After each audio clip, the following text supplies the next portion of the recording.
ବଧୂ ବେଶରେ ସାନ ଭଉଣୀଙ୍କ ସହିତ ବୁଲୁଛନ୍ତି ଅଭିନେତ୍ରୀ ବର୍ଷା ପ୍ରିୟଦର୍ଶିନୀ। ଅନୁଭବଙ୍କ ଠାରୁ ଅଲଗା ହେବା ପରେ ଏବେ ବର୍ଷା ପ୍ରିୟଦର୍ଶିନୀ ଦ୍ୱିତୀୟ ବିବାହ କରିବା ପାଇଁ ଯାଉଛନ୍ତି। ତ ଫ୍ରେଣ୍ଡସ୍, ଆପଣମାନେ ତ ସମସ୍ତେ ଜାଣିଥିବେ ବର୍ଷା ଓ ଅନୁଭବ ଦୁହେଁ ପରସ୍ପରଙ୍କୁ ସୁଟିଂ ସେଟ୍ରୁ ଦୀର୍ଘ ଦିନ ଧରି ଭଲ ପାଇବା ପରେ ଶେଷରେ ତାଙ୍କର ବାହାଘର ହୋଇଥିଲା।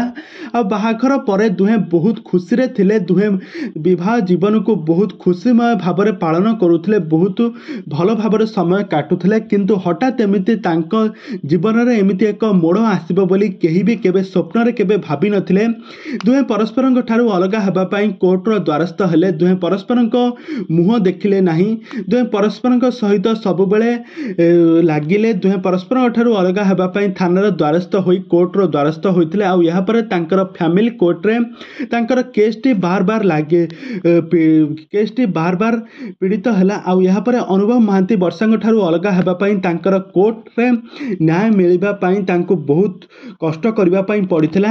କି ସେ ଯାହା ହେଉନା କାହିଁକି ଅନୁଭବ ଏବଂ ବର୍ଷା ଦୁହେଁ ପରସ୍ପରଙ୍କ ଠାରୁ ଦୀର୍ଘ ଦିନ ଧରି କୋର୍ଟରେ କେସ୍ ଲଢ଼ିବା ପରେ ଦୁହେଁ ପରସ୍ପରଙ୍କ ଠାରୁ ଅଲଗା ହୋଇଗଲେ। ଏବେ ଅନୁଭବ ଏବଂ ବର୍ଷା ଦୁହେଁ ପରସ୍ପରଙ୍କ ଠାରୁ ଅଲଗା ହୋଇଯାଇଛନ୍ତି।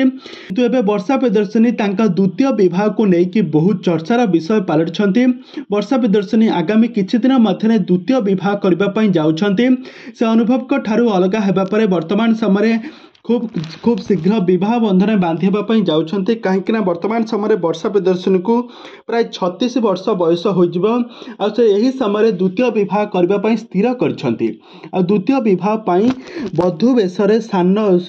ବଧୂ ବେଶ ସଜ ହୋଇ ସାନ ଭଉଣୀଙ୍କ ସହିତ ବୁଲୁଥିବାର ନଜରରେ ଆସିଛନ୍ତି। ତେବେ ଦର୍ଶକ ବନ୍ଧୁ, ଆପଣମାନଙ୍କୁ ଅନୁଭବ ଏବଂ ବର୍ଷାଙ୍କ ଯୋଡ଼ି ଆପଣମାନଙ୍କୁ କେମିତି ଲାଗେ ଆମକୁ ନିହାତି ଭାବେ କମେଣ୍ଟ ବକ୍ସରେ କମେଣ୍ଟ କରନ୍ତୁ।